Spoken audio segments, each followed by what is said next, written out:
حضرت جنید بغدادي رحمه الله سره یو مرید زندگی تیر کړه چې کله 10 کاله زندگی ور سره تیر کړه د 10 کاله بعد ورته حضرت زما عمر دی رضای کې ماته اجازه راک. حضرت جنید بغدادي رحمه الله ورته عمر دی څنګه سایس ورته حضرت ډېر د لری وطنو سره علم او د ډېر ستړو سره علم او ستا پر نامه باندې رالم او 10 کاله مې په دې انتظار در سره تیر کولو چې زه به د ده یو کرامت ووینم یو کشف به ځینې ووینم یو د ولایت نښانه به ځینې ووینم لیکن 10 کاله مې در سره تیر کړو نه مې کرامت ولیدی نه مې ولایت ولیدی نه مې یو کشف ولیدی نو ځکه زما زندگی ضایع سوه نورو ماته اجازت راکړه. حضرت جنید بغدادي رحمه الله هغه سړي ته وایي بچې دا 10 کاله دې زما زندگی څنګه ولیدله هغه ورته حضرت چې څنګه وله هغسې مې ولیدله ورته په 10 کاله کې بچې زما د زندگی کې یو کنج دې داسې پیدا کړی چې زما په زندگی کې د سنتو مخالفت هغه ورته وایي نه ورته بچې د دې څه لوی کرامت د مځکې پر مخ باندې بل نشي کېدی چې 10 کاله زندگی زما د پیغمبر پر سنت تیره سوه او په 10 کاله زندگی کې زما سره د پیغمبر د سنتو مخالفت تا نه ولیدی بچې د مځکې پر مخ در دې نه لوی کرامت کېدی سي نه در دې لوی ولایت کېدی سي نه در دې لوی کشف کېدی سي او نه در دې د خدای و دربار ته قرب کېدی سي نور ستا مرضا ده به زه پر دې باندې د الله حمد وایم.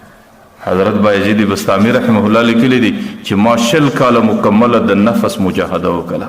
لیکن د نفس اصلاح چې ما په سنت طریقه کې څومره ولیدله په دې 20 کال په یو سنت طریقه کې چې ما د خپل نفس اصلاح څومره ولیدله دې 20 کاله مجاهده کې مې د خپل نفس ته دومره اصلاح نه کول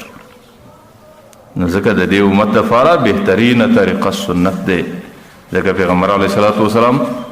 د الله تعالی فرمان را نقل کی ما اوس ورته ویل چې پیغمبر علیه السلام ان کنتم تحبون الله فاتبعوني که تاسو د الله تعالی محبت غواړئ د پیغمبر اطاعت یې ذریعه ده نو بیا به د پیغمبر علیه الصلاة وسلام زندگی بیا به د پیغمبر علیه الصلاة وسلام د زندگی اطاعت کې د هغې څه وروسته به الله تعالی خپل محبت درکوي الله تعالی به دې ځان ته وصل کوي دا نه معنا چې دا د پیغمبر کوچنی سنت دی دا لوی سنت دی په دې به عمل کوم په دې به نه کوم زه دې ملګرو ته وایم چې بس صرف چې سړی مسجد ته راننوځي بس د پیغمبر علیه الصلاة وسلام سنت طریقه مسجد ته راننوتل دا و چې پیغمبر علیه الصلاة وسلام به په راسته پښه باندې راننوت اوس که ستا په دماغ کې کوچنی عمل درځي او که لوی عمل درځي پر دې باندې د الله تعالی د محبوبیت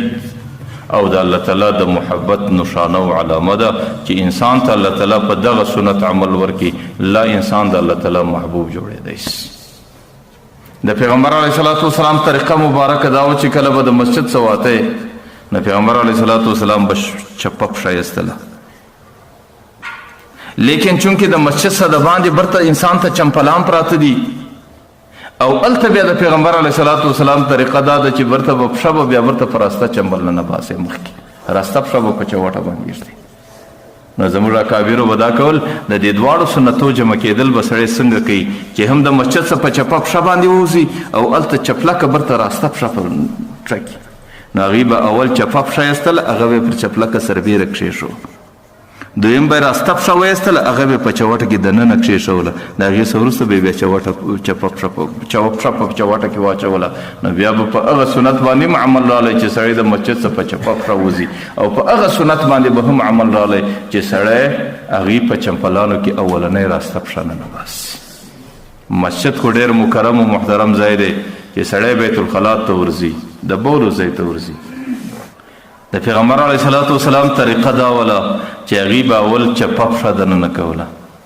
اوس د بولو ځای ته چپه پښه باندې ورننوتل په دې نیت باندې چې دا زما د محبوب صلی الله علیه وسلم طریقه ده زه په دې وجه په دې عمل کوم که څه هغه ځای ګنده دی هغه ځای خراب دی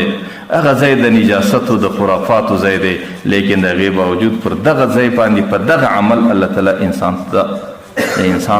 انسان خپل محبت ورکړي الله تعالی د ځان محبوب جوړوي. حضرت مولانا یحیی رحمت الله علیه خو دا لیکلي دي تر دې حده پورې چې سړی کله د بولو پر ځای باندې کښېني او د بولو په ناسته کې د پیغمبر علیه الصلاة وسلام خپله طریقه ده چې لاس مبارک به چپه لاس دلته ایښوی او د بدن ډېر زور به پر چپه پښه باندې کوی نو که یو سړی په بیت الخلا کې د بولو پر ځای باندې د پیغمبر علیه السلام پر سنت کښېني طریقه باندې کښېني نو بیا چې الله تعالی وده ته پر دغه ناس ته څومره اجر ورکوي که یو سړی ټوله شپه پر عباداتو باندې ولاړ الله تعالی پر هغه عبادت دومره ثواب نه ورکوي. صرف ننوتل بیت الخلا ته دي د خپل ضرورت لپاره چې د نجاست ځای دی، او کښېنستل د خپل فراغت لپاره دی چې سړی د ځبولو څخه ځان فارغه کړي. صرف په دې وخت کې لاپروايي نه کول په دې نیت باندې چې زما د پیغمبر طریقه دا وه چې په چپه پښه باندې ورننوځم او په دې شکل باندې کښېنم چې پر دې باندې الله تعالی انسان ته څومره اجر ورکوي، ځکه د الله محبوبه طریقه ده، د الله د پیغمبر طریقه ده، د الله راستولې طریقه ده. پر دې باندې چې الله تعالی څومره ثواب انسان ته ورکوي. حضرت مولانا یحیی رحمت الله علیه لیکلي دي چې الله تعالی ډېر عبادات چې سړی د خپل مزاج مطابق کوي، د شپو پر ټوله شپه عبادت باندې الله تعالی دومره اجر سړي ته نور کوي لکه پر دې. نو زموږ امت کې د دې سنت طریقې دومره اعتبار په دې نیت باندې نه کتل دا اعمال دي، دا ټول د پیغمبر علیه الصلاۃ والسلام طریقې دي، دې کې لاپروايي نه کول، دې کې لاوبالي نه کول. قسم بیت الخلا ته سړی په هر شکل ورننوتی شي، د انسانیت په طریقه ورننوتی شي، د حیوانیت په طریقه ورننوتی شي، په هر شکل باندې بیت الخلا ته د بولو ځای دی ورننوتی شي. لیکن د یو مسلمان شان، د یو پیغمبر علیه الصلاۃ والسلام محبت، د پیغمبر علیه الصلاۃ والسلام امتیت چې زه د هغې امتي یم، زما د هغې سره محبت دی، زه د قیامت په میدان کې د هغې د لواء الحمد تمه لرم، او زه د قیامت په میدان کې د هغې در بیرغ لاندې راپورته کېدل غواړم. نو هغه سړی دې ته مجبوره کوي چې بیا سړی لاوبالي نه وکړي، چې سنت طریقه باندې ورننوځه او پر سنت طریقه باندې کښېنه، پر سنت طریقه برته راوځه، چې پر دې باندې الله تعالی تا ته څومره اجر درکوي. نورو قومونو ته، نورو انسانانو ته پر ډېرو غټو عباداتو دومره اجر نشته، ځکه دا د پیغمبر علیه الصلاۃ والسلام طریقه ده.